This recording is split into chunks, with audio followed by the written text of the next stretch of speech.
Bonjour à vos auditeurs et bienvenue pour une nouvelle vidéo.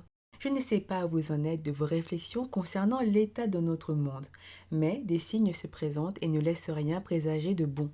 Je me souviens des cours d'histoire sur les bancs du collège quand on nous parlait des événements pré-guerre mondiale.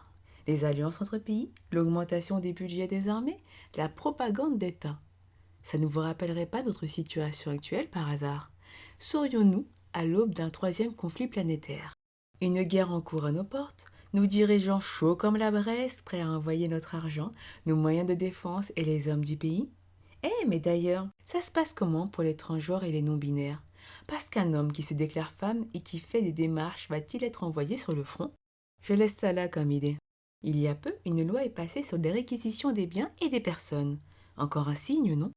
50 prisons et 500 000 euros d'amende si on ne s'y plie pas. Alors, combien d'hommes vont se sentir femmes dans les prochains mois? Allez, c'est cadeau, ça ne marchera peut-être plus passé une certaine date. Reprenons les livres d'histoire, car l'histoire peut aussi nous renseigner sur le futur. Lors des précédentes guerres mondiales, une partie de la population continuait de vivre à peu près normalement. Ces populations étaient celles vivant à la campagne. Pourquoi cela? Et lors d'une guerre, qu'est-ce qui change? Ce qui change durant la guerre, les difficultés d'acheminement des denrées alimentaires, les réquisitions de ces denrées pour les combattants, le départ pour le front des hommes, laissant les femmes seules pour faire tourner l'économie du pays et s'occuper de l'éducation des nouvelles générations. Pénurie dans les magasins avec possible ticket de rationnement.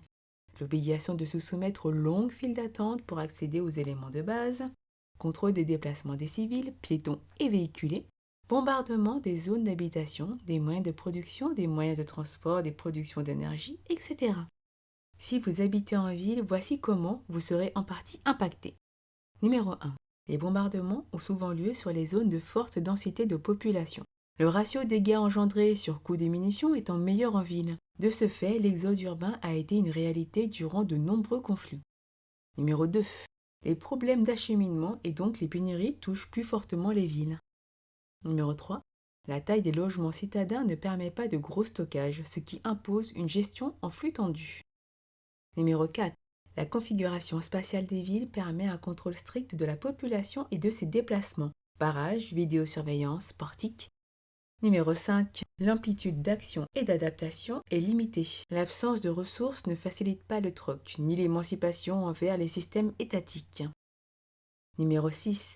La dépendance envers les systèmes étatiques rend plus vulnérable aux coupures. L'absence de sources d'énergie pour le chauffage du logement, la préparation des repas, peu d'appartements ou maisons en ville ont une cheminée fonctionnelle et entretenue. Si vous habitez à la campagne, voici comment vous serez impacté. Numéro 1. Les pénuries vous toucheront également, cependant l'accès à plus d'espace permet plus de stockage. L'accès à la terre permet de cultiver ses légumes. Il est possible de planter en forêt, dans un sous-bois, des légumes, des perpétuels, afin de ne pas avoir uniquement un potager clairement identifié comme tel et visité durant la nuit, ou réquisitionné. On assure au minimum sa subsistance. Numéro 2. L'éloignement des habitations réduit la possibilité des frappes groupées efficaces. Numéro 3. À la campagne, il y a de nombreuses petites routes rendant les contrôles routiers plus aléatoires. Ainsi, les déplacements sont moins soumis à contrôle, même si plus longs. Numéro 4. Chacun étant moins sujet au manque, au stress, à l'attente, la qualité de vie est meilleure. Miser sur l'autonomie, c'est être en capacité de produire sa nourriture, être en capacité de se chauffer et de cuisiner grâce à des matériaux bien de chez nous. Du bois, du solaire, du biogaz, indépendant des pressions d'importation et des marchés boursiers. Dans le cadre d'une guerre, une rupture de la normalité chez les autonomistes est bien moindre qu'une rupture de la normalité chez les personnes lambda, car la normalité impactée dépend de son mode de vie habituel. À la campagne, nous ferons ce que nous faisons déjà. Jardin, potager, couper du bois, se donner des coups de main et passer des moments entre amis les uns chez les autres. En ville, c'est différent. Les moments de loisirs seront remplacés par l'attente dans les files, une crainte perpétuelle des sirènes annonçant un bombardement, une criminalité omniprésente causée par des rationnements.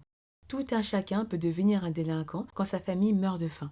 Comment voulez-vous y remédier quand la terre nourricière est recouverte de bitume? Je travaille à mon autonomie afin que les manques ne soient pas trop présents dans ma vie. Chez moi, on ne jette pas la nourriture. Ici, quand le potager donne, on met en conserve, on transforme, on cuisine, on distribue aux voisins. Il m'est arrivé de manger durant plus d'une semaine avec des aliments donnés par des voisins. À ce moment-là, pas un centime n'est sorti de ma poche, alors que j'entends qu'en ville, par manque de moyens, les gens sont privés de nourriture.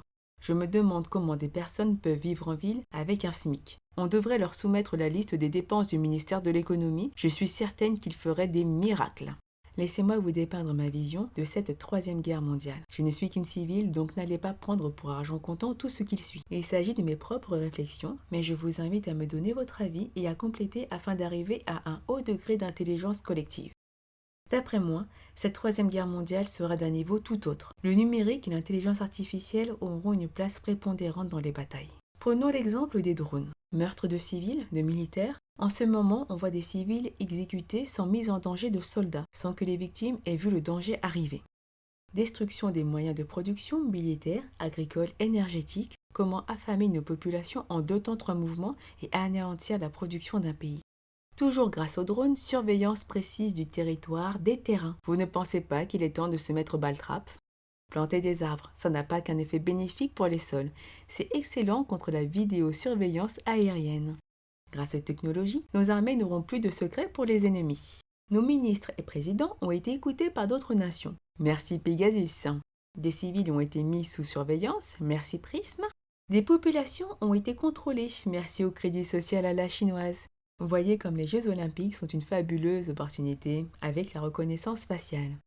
Vous souvenez-vous des cours sur la résistance dans le maquis, les maquisards? À l'heure actuelle, cela serait compliqué. Pourquoi?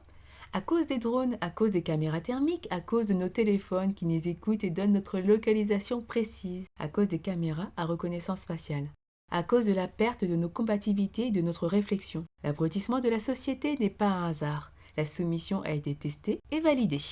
Voyez tout ce que je vous cite et regardez ce que nos dirigeants mettent en place. On pourrait croire que notre ennemi serait extérieur, qu'il mettrait tout cela en place en nous envahissant, mais non, notre gouvernement avec notre propre argent et cette chère Union européenne. Contre qui allons-nous nous battre? Est-ce que le combat n'a pas déjà commencé? Nous sommes en guerre. Il l'a dit lui-même. Les gens n'ont juste pas entendu ou compris. Voilà, j'ai terminé pour cette vidéo. J'avais envie de partager mes réflexions, de faire réfléchir. J'avais envie que vous m'éclairiez de vos lanternes. Êtes-vous en ville? Êtes-vous à la campagne? Êtes-vous en cours de préparation d'un projet? Continuez votre préparation. Ne vous arrêtez pas, ne vous laissez pas happer par la routine. Nous ne savons pas d'où viendra la prochaine attaque, mais les batailles ont déjà commencé.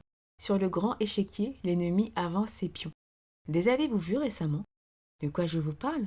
Des pouces bleus et de votre abonnement à la chaîne, voyons. Et hop, une bonne action, une visibilité accrue pour que la nouvelle génération de maquisards voit le jour. Je ne serai pas une Joséphine Baker, mais je fais ma part. Je vous invite à faire la vôtre. Je vous dis à bientôt. Prenez soin de vous et des vôtres. Et bisous bisous.